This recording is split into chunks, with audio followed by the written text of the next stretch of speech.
Well, hello and happy Friday to you all, one and all. Today is May 6th, 2022. My name is Lenny Hernandez, and we've got a delectable episode in store for you today. Today is all about Arrow Senior Living's Farm to Table competition, one of the Arrow's traditions where our culinary team brings something new to residents to enjoy. To learn more about Arrow traditions and the Farm to Table event, we sat down with Josh Beecham, Arrow's Regional Director of Culinary Programming, and Todd Kurim, the Culinary Director at the Boulevard Senior Living in Wentzville, Missouri. So now, mon cher, mademoiselles and messieurs, it is with our greatest pride and deepest pleasure that we welcome you tonight. And now, we invite you to relax, pull up a chair, as the dining room proudly presents Arrow Nicely News.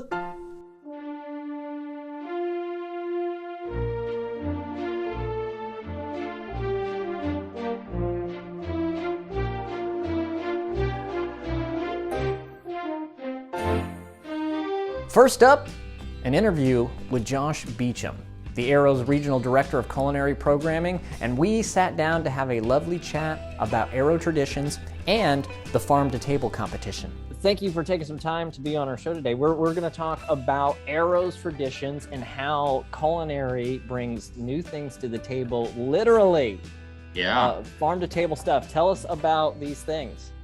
Well, one of the things that I really love that we do at Arrow is we talk through diversification, inclusion, and how these traditions kind of tie into culinary, and how we can kind of promote an opportunity to taste different items, to really bring about these cultural culinary influences to our residents, and even to our team members. A lot of us are not familiar with a lot of things that we're doing right now through the Asian American Pacific Islander Month celebrations, food items that come from Fiji or from other, small island nations that we've never heard of before. So really being able to open that up from a gastric situation, a culinary side of things has just been great. Well, and how does this kind of directly benefit our residents?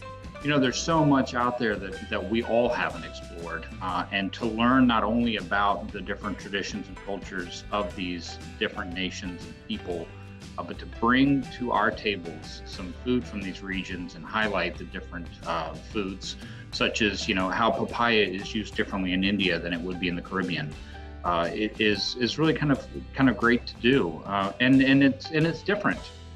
And a lot of times people are a little reserved when they come to trying different foods, but the relationships that our culinary directors have with the residents is so strong, and they're able to kind of present these things and the residents get an opportunity to try them. Well, and so tell us a little bit about the Farm to Table event that we just recently held. Tell us about that. Yeah, so the Farm to Table was great. What we wanted to do is to highlight local farms and be able to utilize local products that were within a 50-mile radius of the different properties or wherever they were. And to challenge our culinary directors to kind of reach out within the community and find these different farms and work with these farmers to provide products that they could use in their dishes. Overwhelming success. Really, this came out better than I could have anticipated, and what we saw from that was really kind of a little hesitancy at first, but then once the culinary director started to kind of reach out and learn the different items that they could get within that 50-mile radius, the plates that we saw at the end were just tremendous. We really want to build a stronger community vibe through this. We want to be able to access these local products because they're fresher. Within the first 24 hours, a lot of fruits and vegetables lose a lot of their nutrients after being harvested.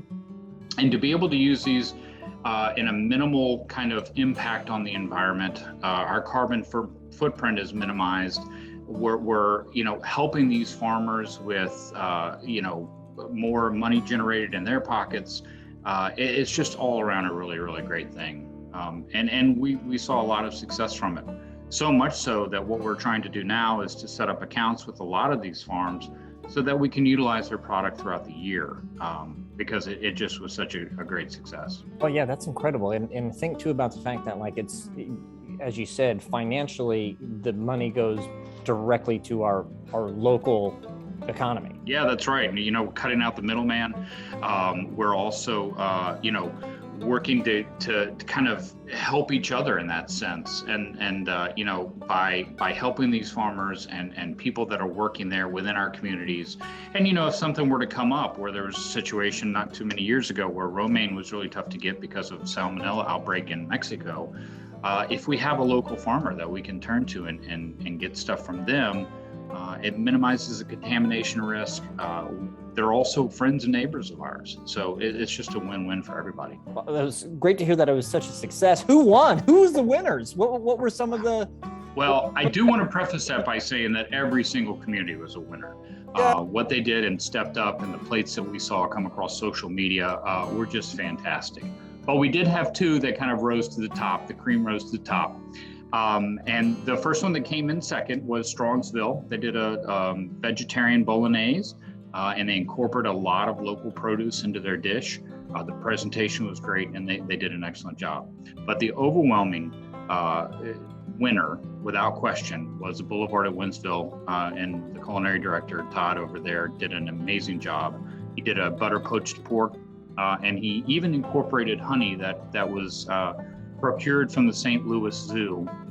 So again, thinking outside the box, and he did a fantastic job, and he was a unanimous winner. And from what I understand, it tasted incredible. Yes, Josh, thank you so much. Is there anything we missed? I don't think so. I'm just really excited about what not only we have accomplished, but where we are going, and what to look for in the next coming months. We are going to try and tie in to our traditions, a culinary aspect of it going forward.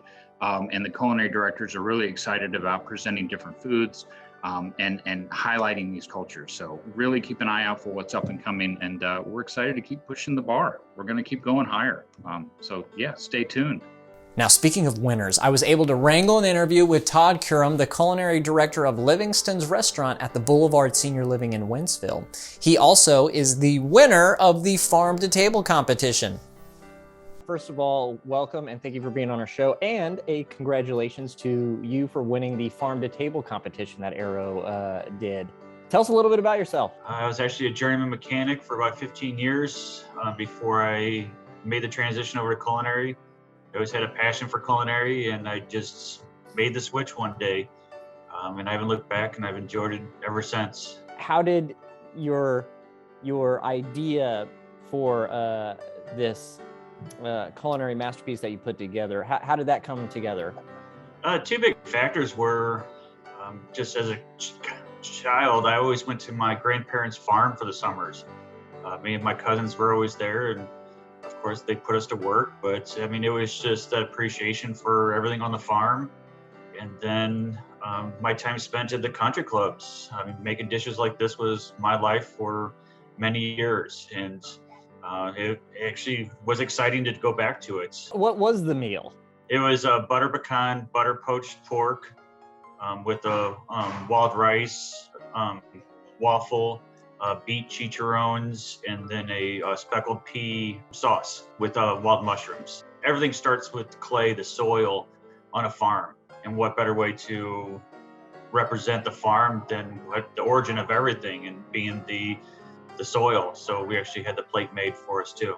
Well, and how was it received? I mean, that sounds incredible. My mouth is just like salivating right now. It's just like, whoa, all those good things. A lot of our residents that are more adventurous, they really enjoyed it because it is foods that are like common foods that they would recognize by the verbiage of the menu, but by pushing it a little bit farther with the flavors and everything, and just like even the wild rice waffle. I mean, it's something you just don't see every day, but they really enjoyed it. Variety is the spice of life. Is that? Yeah, definitely. I feel like that's a saying somewhere, right?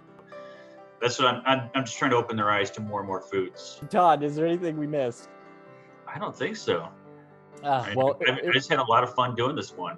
We start the AAPI. The next week is Vietnam, and we're doing a traditional like tapioca pudding that they traditionally have with bananas and coconut. But I actually bought Vietnamese coffee for them, and then actually the percolator, it actually sits on top, and it's actually like a direct pour over to it. Oh, wow. Yeah, so I don't know how that's going to go because they love their Folgers here, and so this coffee is a lot stronger. But they do put sweetened condensed milk in the bottom of the glass to make it sweet. So I think they might like it like that. But like I said, that's another example of just pushing their comfort zone a little bit and have them try something new. Todd, thank you so much. Thank you so much for taking some time out of your day to sit here and chat with me. And congrats again on being our overall winner for our farm to table competition. And keep making those cool things. I will, and get ready for that liver and onions. Well, that'll do it for today's episode of Aero Nicely News. A huge thank you to both Josh and Todd for taking the time out of their busy days to sit down and chat with us. And a huge thank you to you all, our lovely viewers, for being our guest, putting our service to the test, so to speak. So, thank you all for sitting down and learning more about this wonderful event. For Aero Nicely News, I'm Lenny Hernandez. Have a wonderful weekend, an even better week, and we will see you all next Friday.